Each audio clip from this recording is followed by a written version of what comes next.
मैं जानता हूं कि दुनिया खतरे में है।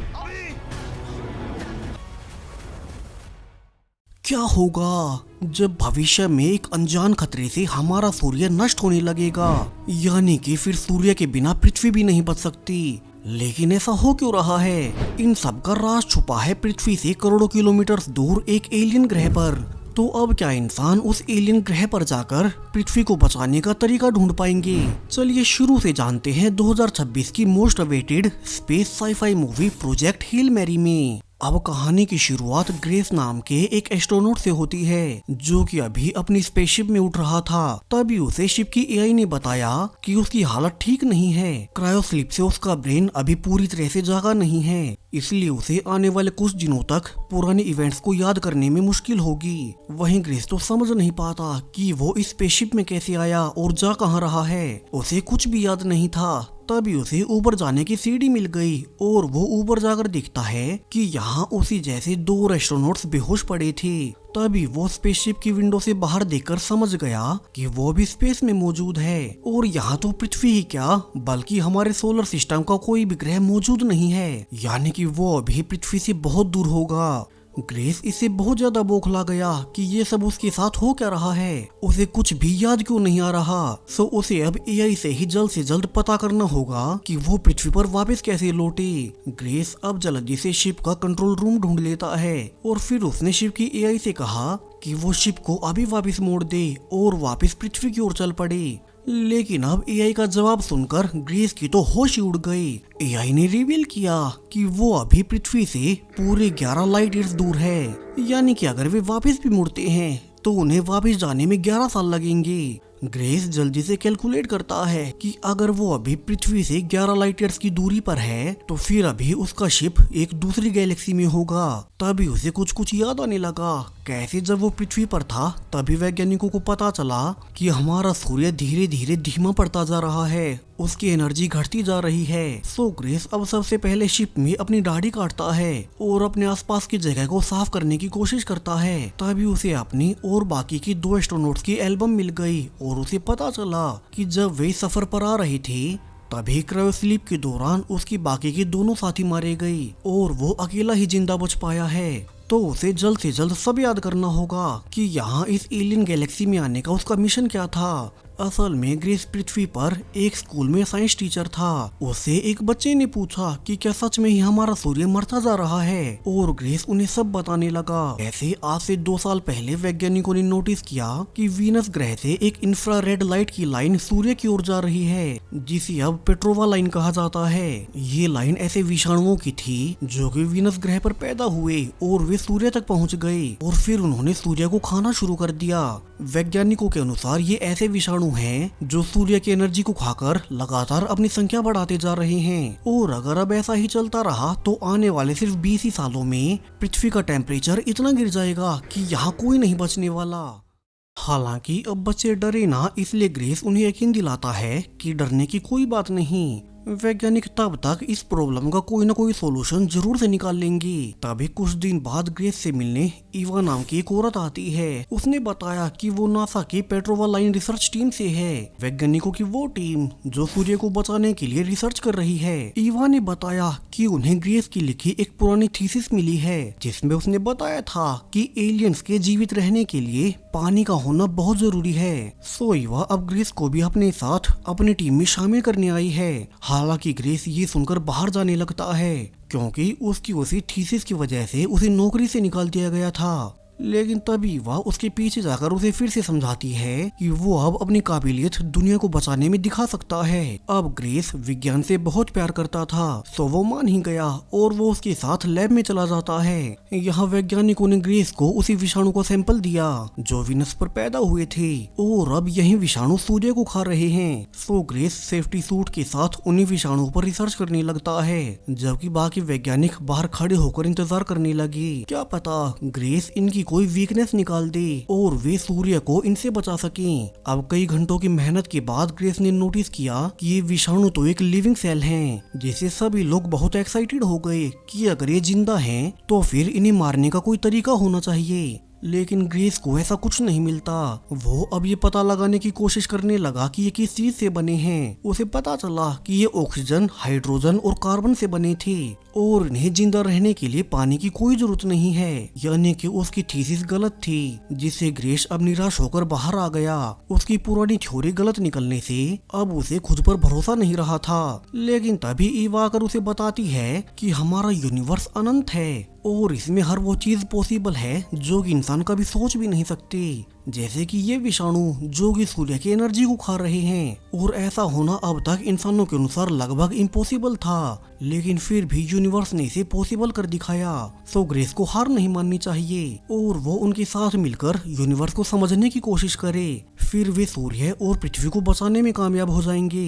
ईवा इसके बाद अब रिसर्च के लिए ग्रेस को 3 विषाणुओं के सैंपल्स दे देती है। इसके बाद तो ग्रेस आने वाले कई हफ्तों तक इसी रिसर्च में लगा रहा। उसने अपनी जॉब से लेकर सोशल लाइफ तक सब छोड़ दिया। वो हर समय अपनी लैब में ही रहता और सिर्फ काम की चीजें लेने ही बाहर निकलता। तभी समय के साथ इन विषाणुओं पर एक्सपेरिमेंट्स करने से ग्रेस के हाथ एक नई खोज लगी। उसे समझ आया कि चूंकि ये विषाणु सूर्य की एनर्जी को खाते हैं तो फिर सूर्य की सारी एनर्जी इन्हीं में इकट्ठा हो जाती है। वैसे भी यूनिवर्स का नियम है कि कभी भी कोई भी एनर्जी खत्म नहीं होती, वो बस ट्रांसफर हो जाती है। यानी कि वे इन विषाणुओं का उपयोग अपने फायदे के लिए कर सकते हैं। इससे इंसान अपनी एनर्जी की जरूरतों को पूरा कर सकेंगे। ग्रेस को समझ आया कि उन्हें कार्बन और हीट वाला एनवायरनमेंट चाहिए, जैसा कि सूर्य के करीब होता है। फिर वे यहाँ पृथ्वी पर भी इन विषाणुओं को रिप्रोड्यूस करवा सकेंगे और इनकी संख्या बढ़ा सकेंगे। जिसके बाद ग्रेस एक अंधेरे कमरे में एक ऐसा बॉक्स बना लेता है जिसमें वे विषाणु सक्सेसफुली रिप्रोड्यूस कर पाए और फिर वे अपनी संख्या बढ़ाने लगे। ऐसा होना अब तक सिर्फ सूर्य के करीब ही पॉसिबल था, लेकिन ग्रेस ने ये पृथ्वी पर भी करके दिखा दिया। लेकिन उनका मिशन तो इन विषाणुओं को खत्म करने का था, इन्हें बढ़ाने का नहीं। तो फिर वो कैसे पॉसिबल होगा? अब ग्रेस तुरंत अपनी एक खोज ईवा को बताने जाता है, जो कि अभी एक नेवी शिप पर थी। सो ईवा ग्रेस को उसकी डिस्कवरी बताने के लिए वैज्ञानिकों से भरे एक हॉल में ले गई, जहां ग्रेस थोड़ी घबराहट के बाद अपनी पूरी खोज बताता है, कैसे वो इन विषाणुओं को सूर्य से दूर यहाँ पृथ्वी पर रिप्रोड्यूस करना सीख गया है और ये इंसानों के लिए फ्यूल के रूप में काम आएंगे। तभी एक वैज्ञानिक पूछता है कि उन्हें 20 लाख किलोग्राम विषाणु बनाने में कितना समय लगेगा। हालांकि ग्रेस को समझ ही नहीं आता कि उन्हें इतने सारे विषाणु क्यों चाहिए। तभी वह खड़े होकर सबके सामने रिवील करती है कि उन्होंने अभी ग्रेस को सूर्य को बचाने वाले उनके मिशन प्रोजेक्ट हेल मैरी का हेड बना दिया है। ईवा सबको बताना शुरू करती है कैसे असल में सिर्फ हमारा सूर्य ही नहीं बल्कि आसपास के सभी स्टार्स भी ऐसे ही मर रहे हैं। यानी कि ये विषाणु आसपास के सभी स्टार्स तक पहुंच गए। लेकिन इसका एक अपवाद भी है। उनके पास की गैलेक्सी में एक ऐसा स्टार है जो कि अभी भी पहले की तरह ही जल रहा है और वो हमारे पृथ्वी से पूरे 12 लाइट ईयर्स की दूरी पर मौजूद है। सो नासा ने फैसला किया है कि वे एक शिप बनाकर वहीं जाएंगे और पता लगाएंगे कि ऐसा क्यों हो रहा है। जब सूर्य समेत बाकी स्टार्स मर रहे हैं तो उस स्टार में ऐसा क्या है जो उसे बचा रहा है। फिर अगर वे उस राज को जान पाए तो उसे अपना सूर्य भी बचा पाएंगे और फिर पृथ्वी कभी खत्म नहीं होगी। हालांकि अब तक उनके पास शिप को पावर देने वाले फ्यूल की प्रॉब्लम थी, क्योंकि उन्हें उस एलियन स्टार तक जाने के लिए लाइट स्पीड से शिप चलाना होगा ताकि वे वहां तक पृथ्वी खत्म होने से पहले पहुंच सकें। लेकिन अब जो ग्रेस ने नई खोज की है कि वे उन विषाणुओं का प्रयोग अपने शिप में ईंधन के रूप में करेंगे, उससे उनकी ये प्रॉब्लम भी सोल्व हो गई और अब वे अपने शिप को लाइट स्पीड में चला सकते हैं। हालांकि अब इस पूरे मिशन में कमी है। वे उस स्टार तक चले तो जाएंगे लेकिन शिप में पृथ्वी तक वापस आने का फ्यूल नहीं बचेगा। सो वहां गए एस्ट्रोनॉट्स को वहीं से ही अपनी की गई रिसर्च और सारी फाइंडिंग्स को एक प्रोब के जरिए वापस पृथ्वी पर भेजना होगा। लेकिन वे खुद वापस नहीं आ सकते। यानी कि इस मिशन पर जाने वाले सभी एस्ट्रोनॉट्स हमेशा के लिए उसी एलियन गैलेक्सी में रह जाएंगे और वहीं मारे जाएंगे। यानी कि इस मिशन पर जो कोई भी जाएगा वो पृथ्वी और अपने चाहने वालों से करोड़ों किलोमीटर दूर तन्हाई में नितांत अकेले स्पेस में मारा जाएगा। लेकिन वे ऐसा करके धरती को बचा सकते हैं। अब प्रेजेंट में शिप में ग्रेस अपने बाकी मरे हुए दोनों एस्ट्रोनॉट्स को चेक करता है और उन्हें श्रद्धांजलि देता है, ये कहते हुए कि वो उनके इस मिशन को पूरा करने की पूरी कोशिश करेगा। फिर ग्रेस ने दोनों बॉडीज को स्पेस में छोड़ दिया। वही अब इस शिप को उस स्टार तक पहुंचने में ज्यादा समय नहीं बचा है। तभी एक दिन जब ग्रेस वर्चुअल रियलिटी रूम में पृथ्वी के दिनों को याद कर रहा था कि तभी शिप में अचानक काउंटडाउन शुरू हो गया और पूरे शिप की ग्रेविटी अचानक से डिसेबल हो जाती है। तो ग्रेस तुरंत शिप के बाहर कैमरा से देखने लगता है कि ये सब हो क्यों रहा है। उसने नोटिस किया कि वो अब अपनी मंजिल यानी कि उस स्टार के बहुत करीब पहुंच चुका है। वहीं यहाँ भी अपने सूर्य की तरह उन्हीं विषाणुओं की एक पेट्रोवा लाइन बनी है, लेकिन अजीब कारणों से इस लाइन के बावजूद ये स्टार डिम नहीं पड़ रहा, इसकी एनर्जी कम नहीं हो रही। तभी ग्रेस ने नोटिस किया कि इन विषाणुओं की लाइन को किसी तरह के ऑब्जेक्ट ने रोक रखा है और ये ऑब्जेक्ट स्टार के चारों ओर एक शील्ड का काम कर रहे हैं। ग्रेस इसे देख ही रहा था कि तभी उसे शिप की एआई ने अलर्ट दिया कि उन्हें किसी एलियन ऑब्जेक्ट के करीब आने की सूचना मिल रही है और ग्रेस ये देखकर हैरान रह गया कि अब उसके शिप के ऊपर एक बहुत विशाल और अजीब सा मेटल का बना एलियन शिप मंडरा रहा है। साफ था ऐसी टेक्नोलॉजी इंसान नहीं बना सकते। तो ग्रेस अब खतरे को भांपते हुए जल्दी से इस एलियन शिप से दूर जाने लगा, लेकिन वो शिप अब उसका ही पीछा करने लगता है, मानो वो जानबूझकर ग्रेस के शिप से संपर्क साधना चाहता हो। तभी वो एलियन शिप ग्रेस के शिप की ओर ऑब्जेक्ट फेंकने लगा, जिससे ग्रेस तो तुरंत ब्लास्ट के डर से नीचे छुप गया कि कहीं ये कोई बम ना हो। लेकिन वो ऑब्जेक्ट शिप से टकराकर वापस लौट जाता है। फिर कुछ देर बाद और चीजें फेंकी गई जो कि इस बार थोड़ा स्लो आ रही थी। सो ग्रेस समझ गया कि ये उसके लिए कोई खतरा नहीं बल्कि एलियंस की ओर से मैसेज हो सकता है। वैसे भी वो किसी भी एलियन लाइफ से संपर्क करने वाला पहला इंसान बन जाएगा। सो ग्रेस इस बार उस ऑब्जेक्ट को पकड़ने का फैसला करता है और वो स्पेस सूट पहनकर शिप के बाहर उसी एलियन ऑब्जेक्ट को लेने चला गया। हालांकि यहाँ स्पेस में वो खुद को कंट्रोल नहीं कर पा रहा था और बार बार लड़खड़ाने लगा, जबकि वो ऑब्जेक्ट लगातार उसके शिप की ओर बढ़ रहा था, जिससे ग्रेस आखिरकार उसे किसी तरह से पकड़ ही लेता है और अपने शिप में वापस ले आया। उसे खोलने पर उसके अंदर उसे कुछ अजीब सा स्ट्रक्चर मिलता है। ये अजीब से पत्थरों और मेटल से बना था, लेकिन ये है क्या ग्रेस ये समझ नहीं पाता। तो वो इस पर रिसर्च करने लगा। उसे पता करना था कि ये एलियंस किस तरह की टेक्नोलॉजी का इस्तेमाल करते हैं। तभी उसने बाहर नोटिस किया कि उस एलियन शिप से कुछ लंबे पोल्स निकलकर उसके इस शिप से कनेक्ट हो रहे हैं और जल्द ही वो पूरा एलियन शिप ग्रेस के शिप से पूरी तरह से कनेक्ट हो गया। ग्रेस अब उसे देखने के लिए सेफ्टी सूट पहनकर बे डोर को खोलता है। वही डोर जो उसके शिप से कनेक्ट हुआ था, उसने इसके अंदर देखा कि उनके चारों ओर एक टनल बन चुकी है। सो ग्रेस अब हिम्मत कर उसके अंदर चला जाता है। फिर वो धीरे धीरे उस एलियन शिप के गेट तक पहुंच गया। तभी उसे वहां किसी जीव की अजीब सी आवाज आई, जिससे शुरू में तो ग्रेस डर जाता है, लेकिन फिर उसे ग्लास की दूसरी ओर से एक पत्थर जैसा हाथ दिखाई दिया। ये हाथ उसे इंसानी बॉडी और उसके शिप की रेप्लिका दिखाता है, यानी कि ये एलियंस इंसानों को समझने की कोशिश कर रहे हैं, सेम ग्रेस की तरह, जो कि अब इन एलियंस के बारे में जानना चाहता था। तभी वो एलियन ग्रेस को अपने शिप में वापस जाने का इशारा करता है और जैसे ही ग्रेस वापस गया तो वे कनेक्टिंग पाइप्स अब ग्रेस की शिप के दूसरे दरवाजे से कनेक्ट हो जाते हैं। वहीं ग्रेस भी अपने शिप से कुछ इंस्ट्रूमेंट्स को इकट्ठा करने लगता है ताकि वो इस बार उन एलियन से संपर्क करने का कोई तरीका ढूंढ सके। वो अब उस नए दरवाजे से बाहर निकला जहां इस बार उसके सामने एक ग्लास का बैरियर बना हुआ था और तभी फाइनली वो एलियन ग्लास की दूसरी ओर से अपने पूरे फॉर्म में ग्रेस के सामने आ जाता है। ग्रेस ये देखकर हैरान रह गया कि इस एलियन की पूरी बॉडी मानो पत्थर जैसी एक बहुत मजबूत पदार्थ से बनी थी, जिससे शुरू में ग्रेस डर गया, लेकिन जल्दी उसे रियलाइज होता है कि वो एलियन सिर्फ उसकी नकल कर रहा था। वो इंसानी इशारों को सीखना चाहता होगा। अब ग्रेस जो भी करता एलियन भी वही करने लगता। फिर ग्रेस ने ध्यान दिया कि इस एलियन की बॉडी पर सिर जैसा कुछ नहीं है, जैसा कि पृथ्वी पर हर जीव में कहीं ना कहीं सिर होता है, लेकिन इस एलियन लाइफ में ऐसा कुछ नहीं था। इसकी पूरी बॉडी हर ओर से एक जैसी ही दिखती है। वो एलियन अब पहले फेंकी गई चीजों की ओर इशारा करने लगा, यानी कि वो इनके जरिए ग्रेस से संपर्क साधने की कोशिश कर रहा था। दरअसल दोनों ही कोशिश कर रहे थे कि वे एक दूसरे को समझ सकें, उन्हें एक दूसरे की भाषा का पता चले। और ग्रेस फाइनली कई कोशिशों के बाद समझ ही जाता है कि ये एलियन उसे अपना हेलमेट उतारने के लिए कह रहा है। हालांकि ग्रेस डरकर ऐसा नहीं करता और वापस आने लगता है, लेकिन तभी उसको रियलाइज हुआ कि उसके हाथ में जो चीज है वो ऑक्सीजन का मॉडल इंडिकेट कर रही है। तो वो हिम्मत जुटाकर अपना हेलमेट निकाल ही देता है और सरप्राइजिंगली वो यहाँ बिल्कुल सही से सांस ले पा रहा था। ग्रेस फिर से वापस अपने शिप में आकर दूसरी चीजों को चेक करता है जो एलियन ने उस पर पहले फेंकी थी। उसे रियलाइज हुआ कि ये दूसरी चीज उसी विषाणु पेट्रोवा लाइन का मॉडल थी,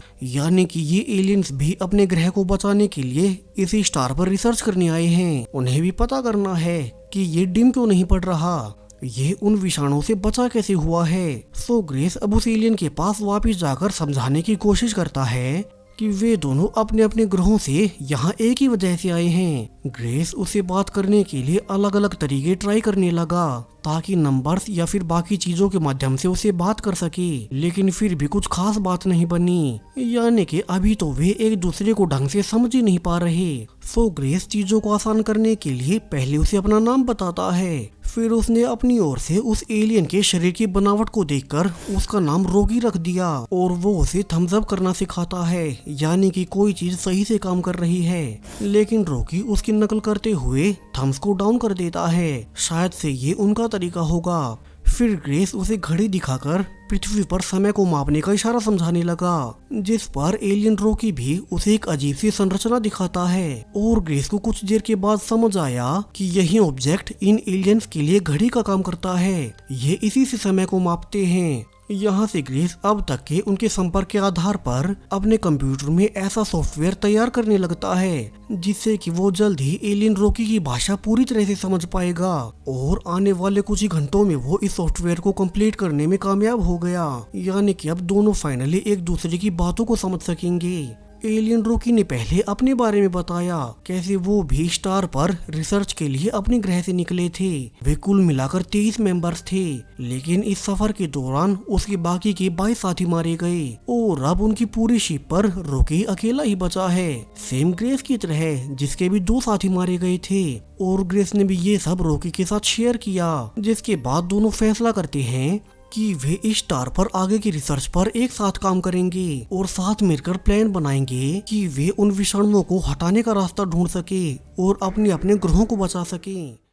वहीं अब तक ग्रेस को जगे हुए करीब 2 दिन बीत चुके थे, क्योंकि वो एलियन शिप के मिलने और रॉकी की भाषा को डिकोड करने की वजह से पिछले 2 दिनों से जाग रहा था। सो ग्रेस रॉकी को कुछ देर सोने को कहता है। हालांकि उसे एलियन रॉकी ने बताया कि उसके ग्रह पर वे लोग कई महीनों तक बिना सोए काम कर सकते हैं, फिर वे एक साथ कई महीनों तक सोते हैं, लेकिन पृथ्वी पर इंसानों के साथ ऐसा नहीं होता। ग्रेस अब सोते हुए अपने पृथ्वी के दिनों को फिर से याद करने लगता है जब उसे इस मिशन के लिए चुने गए 3 एस्ट्रोनॉट से मिलवाया जा रहा था, यानी कि शुरू में वो खुद इस मिशन पर कभी आने ही नहीं वाला था। वही उन चुने गए तीनों एस्ट्रोनॉट्स को कोई दिक्कत नहीं थी कि वे उस स्टार तक जाने के बाद पृथ्वी पर कभी वापस नहीं आ पाएंगे, लेकिन उनके पास खुद को सैक्रिफाइस कर पृथ्वी को बचाने का मौका होगा। अब प्रेजेंट में ग्रेस रॉकी के साथ मिलकर फाइनली उस स्टार के बहुत करीब पहुंच चुका है। तभी उसने देखा कि एलियन रॉकी अब एक शीशे जैसे स्ट्रक्चर में उसके शिप में घुस आया।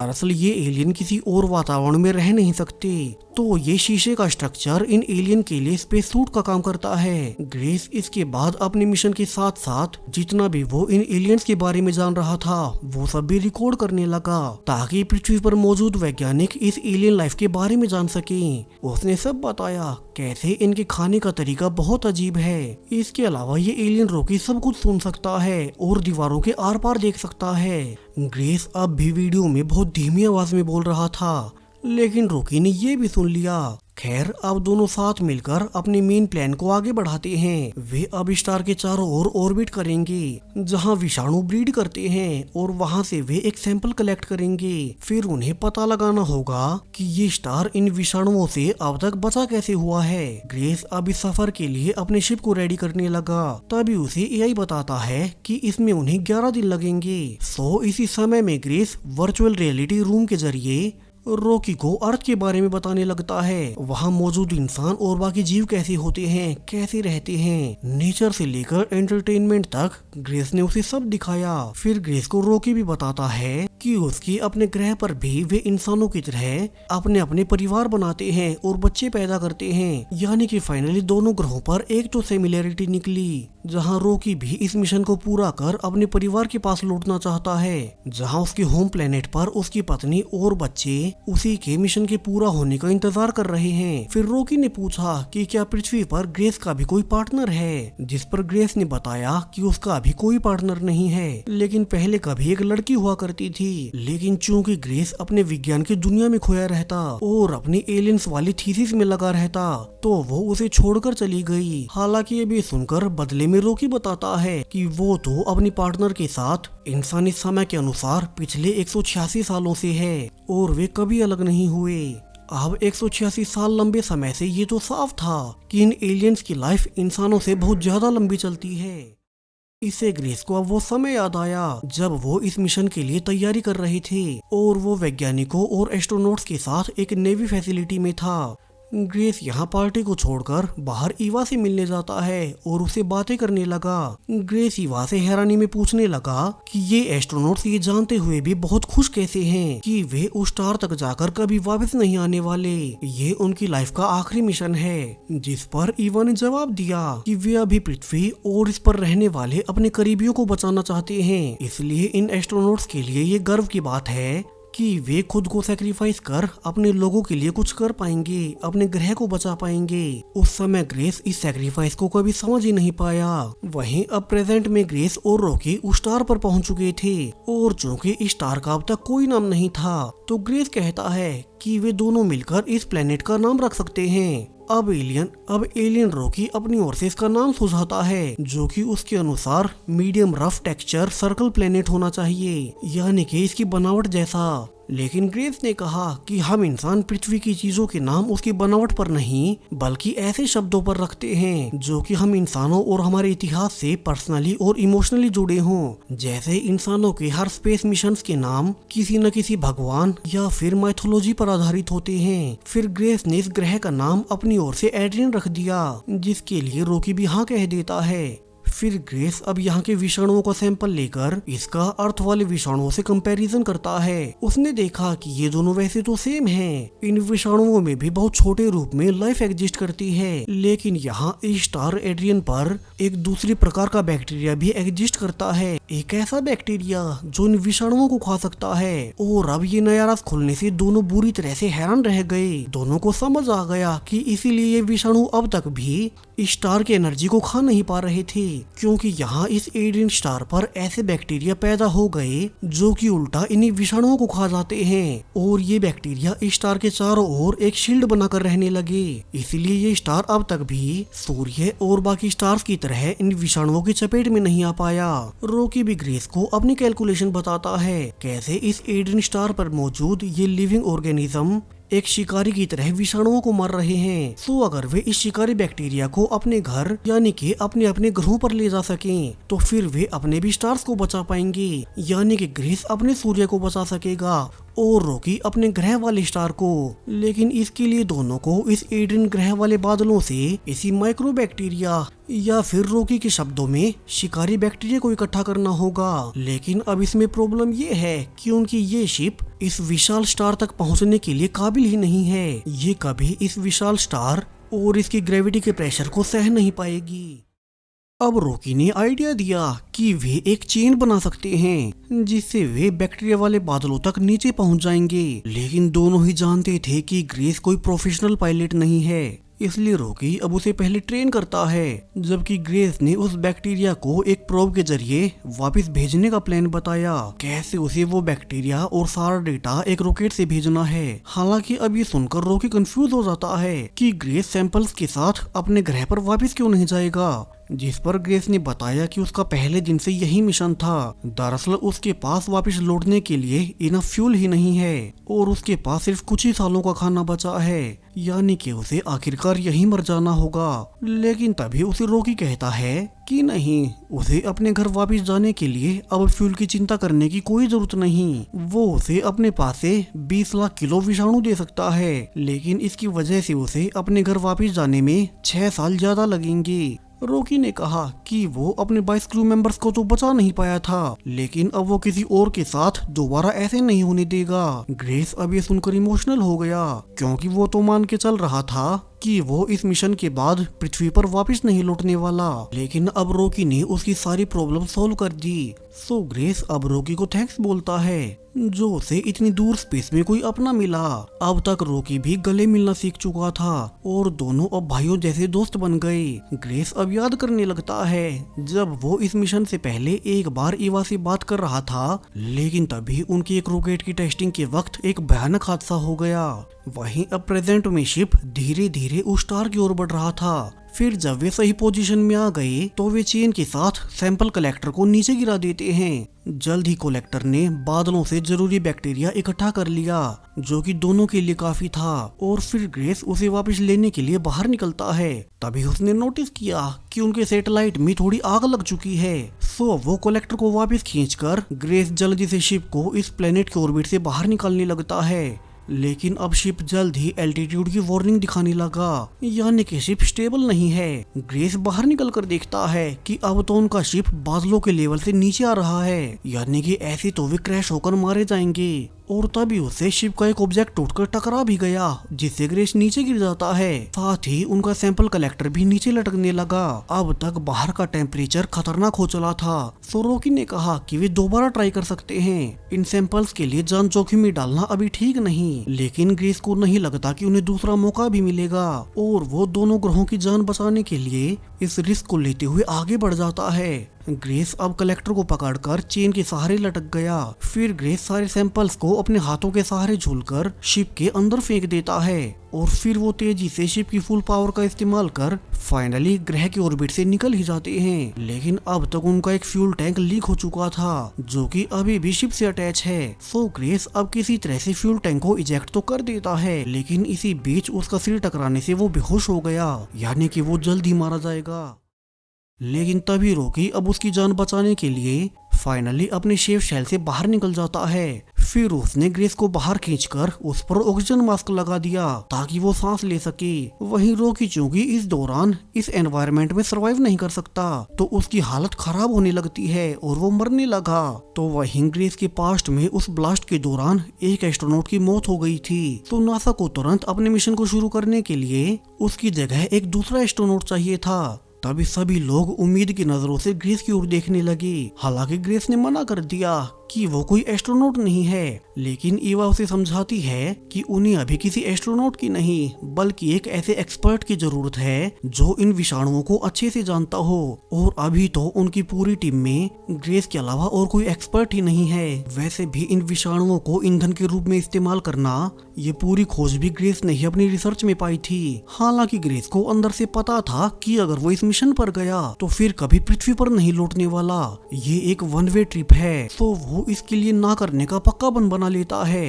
अब प्रेजेंट टाइम में ग्रेस की फाइनली अपनी स्पेसशिप में आंखें खुली, जहां रॉकी ने उसकी जान बचा ली थी, लेकिन अब उसे रॉकी कहीं नहीं दिखता। फिर वो उसके कार्बन के निशानों का पीछा कर रियलाइज करता है कि रॉकी उसकी जान बचाने के लिए अपने सेफ शेल से बाहर आ गया था, जिसकी वजह से अब वो धीरे धीरे मर रहा है, जबकि ग्रेस उसे बचाने के लिए कुछ कर भी नहीं सकता। हालांकि अब उनका काम पूरा हो चुका था। ग्रेस उन बैक्टीरिया को निकालकर एक सफल टेस्ट करता है कि कैसे ये बैक्टीरिया उन विषाणुओं को मारते हैं, यानी कि अब इस बैक्टीरिया से उसने अपने और रॉकी दोनों के ग्रह बचा लिए। और ग्रेस थककर वहीं सो गया। लेकिन कुछ देर बाद जब उसकी आंखें खुलती हैं तो उसने देखा कि रॉकी उसके बगल में टैप कर रहा है। लकीली वो वापस अपने शेल में आ गया और फाइनली सरवाइव कर गया। ग्रेस तो अब उठकर उसे खुशी से गले लगा लेता है, क्योंकि उसने सोचा कि उसने अपने दोस्त को खो दिया है। फिर उसने रॉकी को खुशी से अपने सारे बैक्टीरिया दिखाए, जिससे अब उन दोनों के ग्रह बच जाएंगे। ग्रेस अब अपने इसी दोस्ती के नाम रॉकी को एक स्पॉन्ज वाला अर्थ का खिलौना देता है, जो उसे हमेशा उसकी याद दिलाएगा। तो वहीं पास्ट में ग्रेस ईवा के ऑफिस पहुंचा उसे मना करने के लिए। उसने कहा कि उसमें इस मिशन पर जाने की हिम्मत ही नहीं है, उसे पृथ्वी से इतनी दूर अकेले स्पेस में मरने से डर लगता है। लेकिन अब प्रेजेंट में वहीं डरने वाला ग्रेस अपना मिशन पूरा कर सेफली वापिस से अपने ग्रह पृथ्वी पर वापस लौट रहा है। उसने अब रॉकी को आखिरी गुड बाय कहा, क्योंकि अब से उनके रास्ते अलग हो जाएंगे। वैसे भी उन दोनों के ग्रह एक दूसरे से इतनी ज्यादा दूर हैं कि वे बार बार एक दूसरे से संपर्क भी नहीं कर सकते। जिसके बाद दोनों के शिप अलग हो गए और वे अपने अपने शिप्स में अपने अपने ग्रहों की ओर निकल पड़ते हैं। यहाँ ग्रेस को उसकी शिप की एआई ने बताया कि अब उसे पृथ्वी पर पहुंचने में पूरे 4 साल लगेंगे। लेकिन अब जब वो क्रायोस्लीप में जा ही रहा था कि कुछ ही समय के बाद पूरी शिप में अलार्म बजने लगता है। ग्रेस ने जल्दी से भागकर नोटिस किया कि जो बैक्टीरिया वो उस प्लेनेट से स्टोर करके लाया था उसने तो अब फ्यूल वाले विषाणुओं को ही खाना शुरू कर दिया है। और चूंकि ये शिप विषाणुओं के फ्यूल पर ही चल रहा है और जिस मेटल में उसने बैक्टीरिया को रखा था ये बैक्टीरिया उसे बड़ी आसानी से भेज सकता है। तभी उसे रियलाइज हुआ कि वो तो अब अपनी शिप को ठीक कर लेगा और बैक्टीरिया को बचा लेगा। लेकिन कहीं इस बैक्टीरिया की वजह से उस एलियन रॉकी के शिप के साथ कोई गड़बड़ ना हो जाए, क्योंकि उसका तो पूरा शिप ही इसी मेटल का बना था, यानी कि वो बचने नहीं वाला। अब ग्रेस के कैलकुलेशंस करने पर उसके सामने 2 ही ऑप्शंस थे। एक, या तो वो अपने घर पृथ्वी पर वापस चला जाए या फिर वो रॉकी को ही बचा ले। जिसके बाद ग्रेस अब सब कुछ सोचते हुए एक कठोर फैसला लेता है। वो पहले अपनी सारी रिसर्च और बैक्टीरिया को सेफली पैक कर उन्हें अपने जर्नल के साथ एक सेफ रॉकेट से पृथ्वी पर भेज देता है और फिर वो खुद रॉकी को बचाने अपने शिप के साथ उसी की ओर निकल पड़ा। लकीली वो सही वक्त पर रॉकी तक पहुंच जाता है और उसने फाइनली रॉकी की जान बचा ली। दोनों दोस्त फिर से गले मिलते हैं कि किस्मत ने उन्हें फिर से साथ ला दिया। तो वहीं पृथ्वी पर अब तक ग्रेस की सारी रिसर्च और बैक्टीरिया पहुंच चुका था। इवा उसकी वीडियोस चेक करती है जिससे उसे उस एलियन और ग्रेस की दोस्ती के बारे में पता चला, कैसे दोनों ने साथ मिलकर अपने अपने ग्रहों को बचाया। यानी कि ग्रेस पृथ्वी के लिए सबसे बड़ा हीरो बन चुका था। वहीं ग्रेस तो दूसरी ओर अब एक अलार्म की आवाज से उठता है। दरअसल वो रॉकी को बचाने के साथ उसके साथ उसी के ग्रह पर आ गया था। फिर उसने यहीं पर अपने लिए एक सेफ हैबिटेट बना लिया जहाँ की वो सांस ले सके। अब हर रोज की तरह आज भी रॉकी उससे मिलने आता है। उसने ग्रेस को अच्छी खबर दी कि कैसे उनके वैज्ञानिकों ने ग्रेस के वापस घर जाने के लिए शिप और फ्यूल दोनों ही अरेंज कर दिए हैं। लेकिन अब ग्रेस ने कहा उसका तो अब वापस जाने का मन ही नहीं कर रहा। वैसे भी पृथ्वी पर उसका अपना कोई नहीं था, जबकि यहाँ उसके पास रॉकी जैसा दोस्त है। वहीं उसने तो अब तक रॉकी वाले इस एलियन प्लेनेट को एक्सप्लोर भी नहीं किया है। फिर ग्रेस ने इस ग्रह के बाकी बच्चों को देखा और फैसला किया कि वो पहले इस एलियन लाइफ को अच्छे से जानेगा और यहीं पर रहकर नए एडवेंचर्स करेगा। इसी हैप्पी एंडिंग के साथ ये जबरदस्त साईफाई एडवेंचर मूवी यहीं पर खत्म हो जाती है। चैनल को सब्सक्राइब करें ऐसे ही ब्रांड न्यू साईफाई मूवीज के लिए। Thank you.